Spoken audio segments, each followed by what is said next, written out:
નાના બાળકોમાં અને યુવાનોમાં હાર્ટ એટેક આવી રહ્યા છે, એના માટેની કમિટીની નિમણૂક કરવી પડી કે હાર્ટ એટેકનું કારણ શું આપણે ગોતવું પડશે. ત્યારે બહુ દુઃખની બાબત એ છે કે અત્યારે લાખો માતાઓના છેથાના સિંદૂર અને ચાંદલો ભૂંસાઈ રહ્યો છે. લાખો માતાઓ આ બધા રોગોના કારણે વિધવા બની રહી છે. ત્યારે આપણે એને બચાવવા માટે ઘણા બધા પોઈન્ટ છે, પણ અષ્ટાંગ હૃદયનો પહેલી વાર બાપુના સાનિધ્યમાં શ્લોક બોલ્યો તો, બીજી વાર આજે રિપીટ કરું છું. ઋષિ વાઘભટ્ટે નિદાનસ્થાન અધ્યાય 12 પ્રથમ શ્લોક આપ્યો. હજારો દર્દી જોયા, એમને સારા કર્યા, મને આ 5 કારણથી ઉપર કોઈ કારણ સમજાતું નથી. એક કારણ છે, છઠ્ઠું એ એડ કરીશ, પણ 5 રોગાહ સર્વેપી મંદેગ્નો સુતરામ ઉદરાણી તું અજીર્ણે મલિને અન્ને જાયન તે મલ સંચયાત.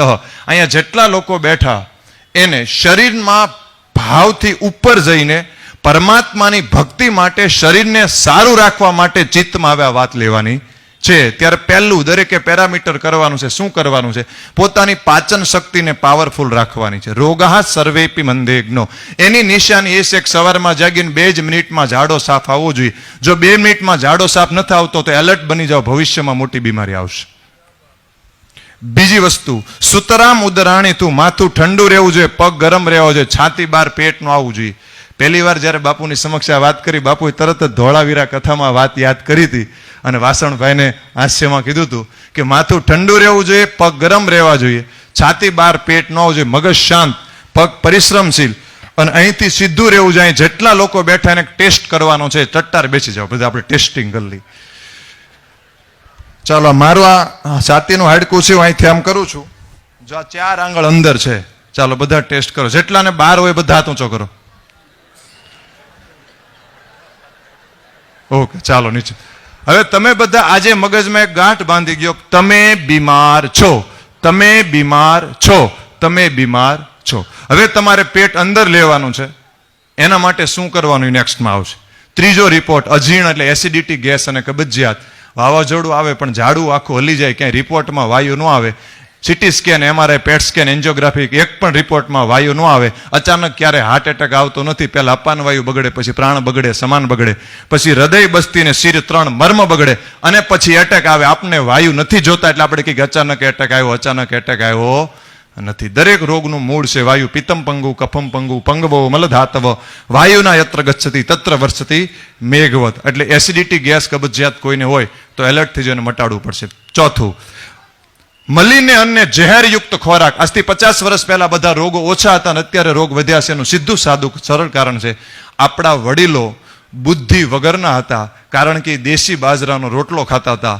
દેશી બાજરો એ 4 મહિને પાકતો હતો, એટલે એ લોકો 100 વર્ષે પાકતા હતા, એટલે વૃદ્ધ થતા હતા. આપણે બધા હોશિયાર થઈ ગયા, આપણે બધા હાઇબ્રિડ બાજરો હાઇબ્રિડ ખાવા માંડ્યા, એટલે એ 2.5-3 મહિને પાકે, એટલે આપણે 50 વર્ષમાં પાકવા માંડ્યા.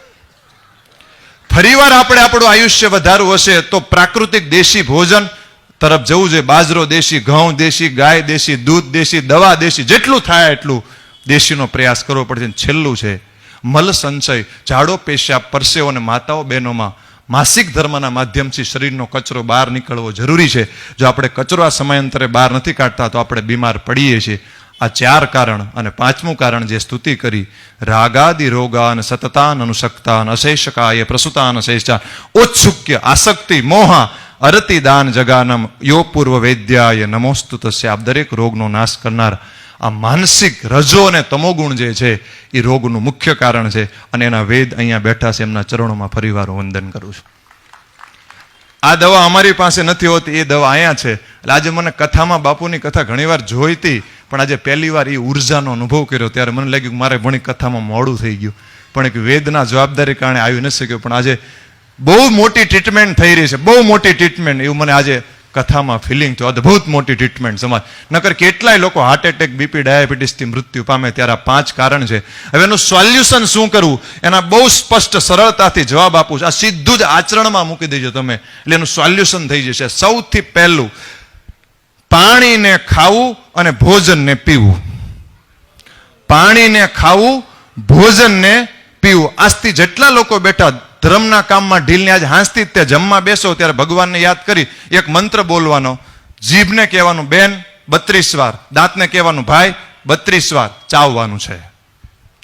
1 મહિનો 2 મહિનો સદે યાદ કરશો એટલે આ ટેવ પડી જશે. આ ટેવ પડશે એટલે આમાં જેનું જેનું પેટ બહાર છે કાલે વજન કાંટો કરી લેજો. 1 મહિનાનો ઓછામાં ઓછો 1.5 થી 2.5 કિલો વજન તમારો ઘટેલો હશે એક જ ટેવથી.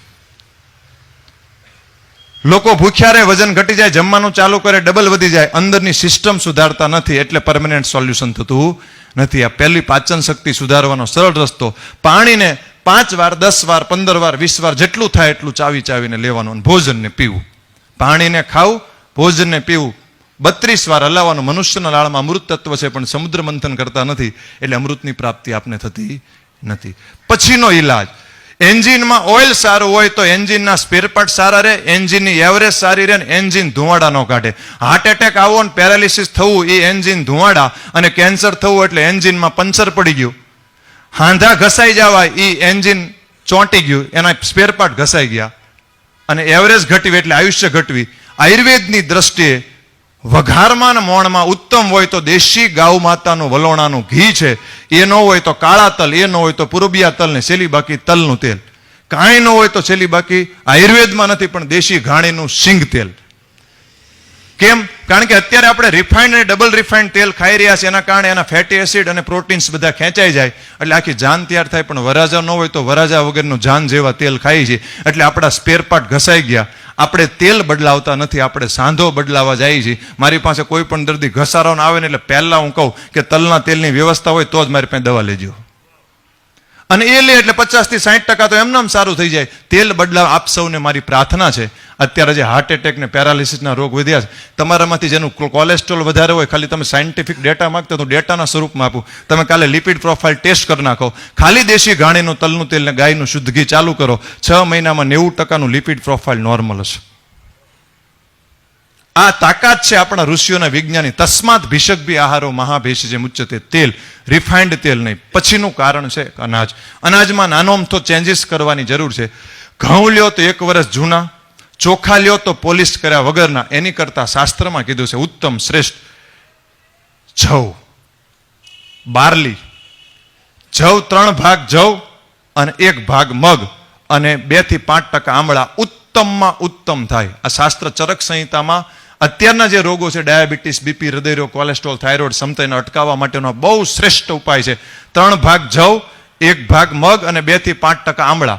જો જરૂર આવશ્યક લાગે તો આનાથી એડવાન્સ જવું હોય તો જાર અને પછી બાજરો. ઘઉં ચોખાની જગ્યાએ લેવાય તો 1 વર્ષ જૂના પણ શક્ય નથી, પણ નાનોમ તો ખાલી ફેરફાર જ. ઘઉં ચોખાની જગ્યાએ જવ, જુવાર અને બાજરો. એટલે ઘણું બધું હેલ્થની અંદર સુધાર આવશે. થોડું 10 થી 15% મિલેટ્સને પણ, શુદ્ર ધાન્યને પણ સ્થાન આપવું જોઈએ. પછીનું સૌથી અગત્યનું કારણ છે રોગ માટેનું, એ ભારત માટે છે ચા.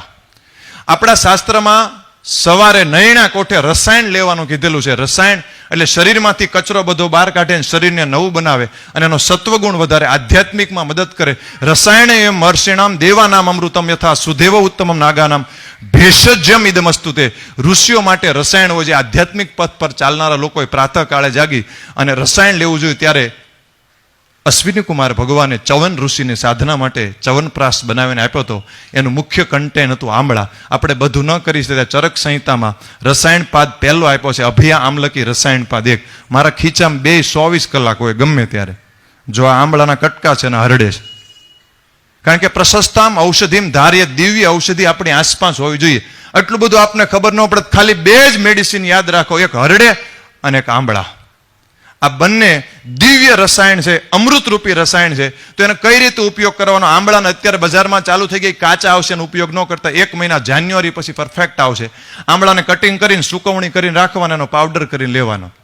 અને જેમાં આમાં 50 વર્ષથી ઉપર, 40 વર્ષથી ઉપરની ઉંમર છે, એ લોકોએ તો કાંઈ વિચારવાનું જ નહીં. ગળો, ગોખરું, આંબળા, રસાયણ ચૂર્ણ રેગ્યુલર 1 ચમચી ચાલુ કરી દેવાનું. શરીર પણ સારું રહેશે, મનની અંદર સત્વગુણ પણ વધશે. જમ્યા પછી હરડે, જમ્યા પછી હરડે પાચન સુધારવાનું ખૂબ કામ કરે. અત્યારે 90% એસિડિટી, ગેસ, કબજિયાતની ક્યાંક ને ક્યાંક તકલીફ હોય. તમે ખાલી અઠવાડિયે જમ્યા પછી હરડે લઈને જુઓ, તમને એકદમ નવી એનર્જી આવશે, જબરજસ્ત ફાયદો થશે. આ 2 દિવ્ય રસાયણ છે. આ રસાયણો આપણે બધા લેવા જોઈએ. ભૂલીને આપણે સવારે નયણા કોઠે ચા લેવાનું ચાલુ કર્યું. આપણા દેશમાં અંગ્રેજો આવ્યા એ પહેલા કોઈ ચા પીતું નહોતું. પહેલા રસાયણ લેવાતી, પછી ફળાહારનો રિવાજ આવ્યો, પછી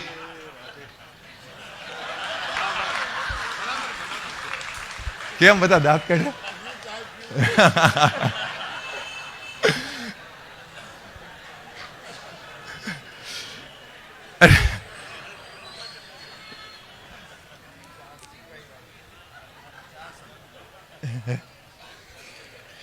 તો સવારે નયણા કોઠે અમૃત લેવાતું, પછી ફળાહાર આવ્યું, પછી શિરામણ આવ્યું, અને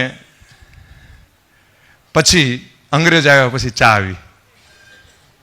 દૂધની અંદર 6 કલાકની અંદર કોઈ પણ પ્રકારનું એસિડ મિક્સ કરવામાં આવે એટલે એક સ્લો પોઈઝન બને. ચાની અંદર 2 એસિડ મુખ્ય હોય, કેફીન અને ટેનિક એસિડ. અને એમાં પાછા ખાંડ નાખી. આપણા દેશમાં દેશી ખાંડ વપરાતી હતી, એની જગ્યાએ અત્યારે સલ્ફ્યુરિક એસિડ વાળી પ્રોસેસ વાળી ખાંડ વપરાય. એટલે એ ઝેર બને ને આપણે સવારે નયણા કોઠે લઈએ એટલે આપણા શરીરના પીએચ ઇમ્બેલેન્સ થાય, અને પીએચ ઇમ્બેલેન્સ થાય એટલે શરીરમાં બધા જ પ્રોબ્લેમ થાય.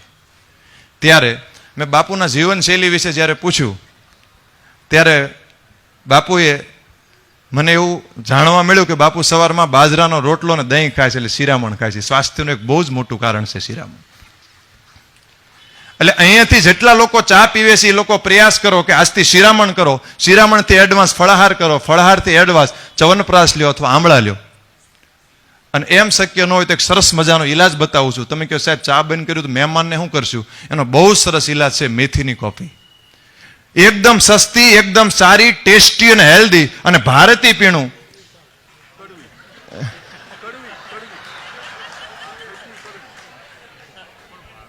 કઈ રીતે બનાવવાની? બહુ તમને થાય મેથી તો કડવી, તો કોફી કેવી લાગે? તમે કોફીને ભૂલી જાઓ એવી ટેસ્ટી લાગે. પદ્ધતિ ખાલી સમજી લો. 8 થી 10 દાણા મેથીના લેવાના, એને શેકી નાખવાની. શેકીને એમાં 1 કપ દૂધ નાખવાનું, 1 ચમચી સાકર નાખવાનું, ઉકાળ નાખવાનું. એટલે ચા કરતા સ્પીડમાં બને. 5 ફાયદા. પહેલો ફાયદો, ચા છે હાડકાને નબળા પાડે, મેથી છે હાડકાને મજબૂત કરે. ચા છે ડાયાબિટીસ વધારે, આ ખાંડ ડાયાબિટીસ વધારે, પણ મેથી ડાયાબિટીસ કંટ્રોલ કરે. ચા વાયુપિત્ત કફને પ્રકોપ કરે, મેથી બેલેન્સ કરે. ચા જે છે એ ખાલી આસામમાં થાય, મેથી આખા ભારતમાં થાય.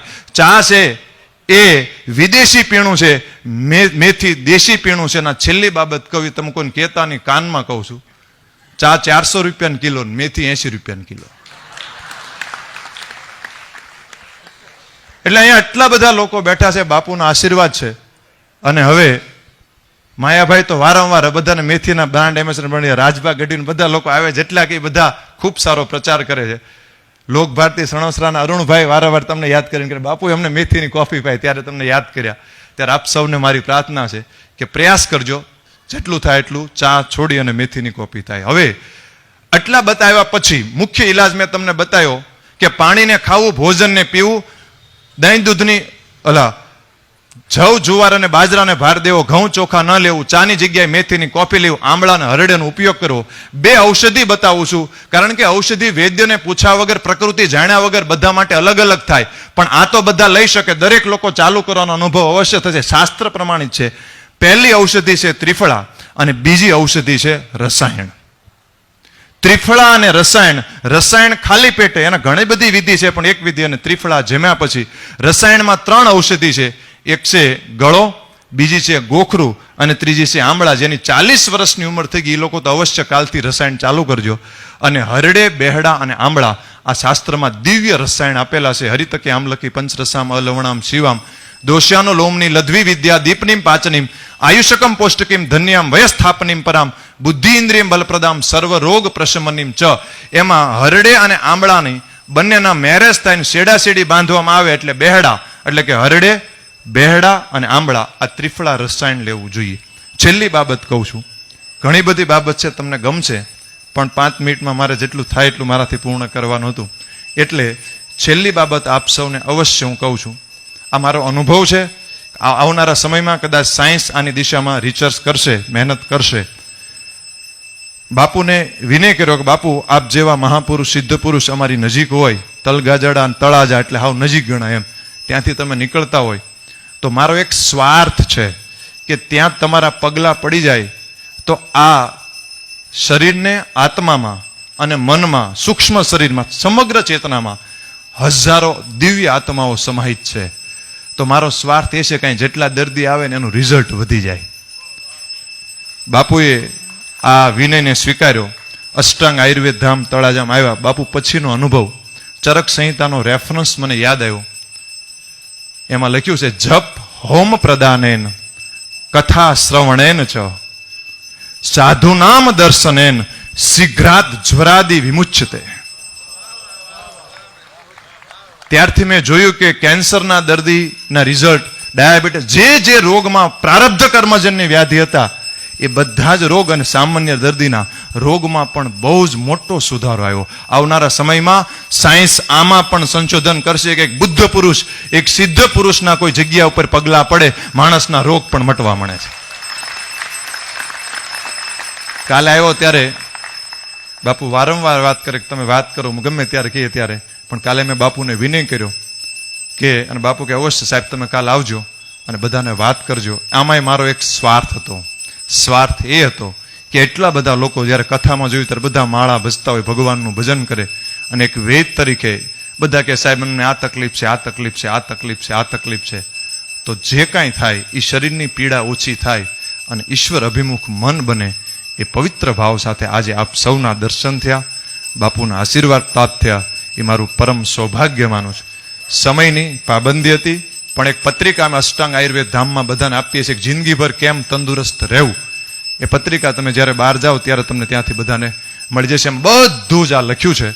અને આયુર્વેદ કથા બાપુના આશીર્વાદથી આપ સૌને આનંદ થશે. છેલ્લી વાત બાપુ કહી દઉં, બાપુએ પ્રેરણાથી ને આશીર્વાદથી ચાલુ કરાવી કે બાપુ આવી રીતે મને વિચાર આવ્યો છે કે 3 કલાકની ટાઈમ વધારે ન રહે, પણ 3 કલાકની આયુર્વેદ કથા પ્રારંભ કરીએ. બાપુએ ત્યારે આશીર્વચન આપ્યા અને બાપુએ કીધું કે આ કથા સમાજને એક નવી દિશા આપે. બાપુ આજે 15 કથા પૂર્ણ થઈ ચૂકી છે અને હજારો લોકો એના લાભ લઈ શકે. ત્યારે આ કાયમ માટે જ્યાં સુધી આ કથા જીવિત હશે ત્યાં સુધી બાપુના ચરણોમાં આ નવી પરંપરા ઊભી થશે કે આયુર્વેદ કથાનો પણ પ્રારંભ થયો. ત્યારે મારા ગુરુથી માંડી અને આ મહાન પરંપરાના વાહક મોરારી બાપુ એ કોઈ વ્યક્તિ નથી, એક સાક્ષાત શક્તિનું પુંજ છે, સ્વરૂપ છે. એમના સાનિધ્યમાં આજે મને આયુર્વેદના 5મા વેદનો અવસર પ્રાપ્ત થયો. ત્યારે આપ સૌ પાસે એક પ્રાર્થના માગું છું કે આવનારા સમયમાં લાખો માતાના શેથાના સિંદૂર ભૂંસતા અટકાવવા માટે, નાની માતાઓ બહેનોને પોતાના બાળકને અગ્નિ સંસ્કાર નાની ઉંમરમાં આપતા અટકાવવા માટે ફરીવાર આપણે વેદના ચરણે આવવું પડશે, ગાયના ચરણે આવવું પડશે, પ્રકૃતિના ચરણે આવવું પડશે, આયુર્વેદના ચરણ. આ જ ભાવ સાથે છેલ્લી આ સ્તુતિ હું બાપુના ચરણોમાં સમર્પિત કરું છું.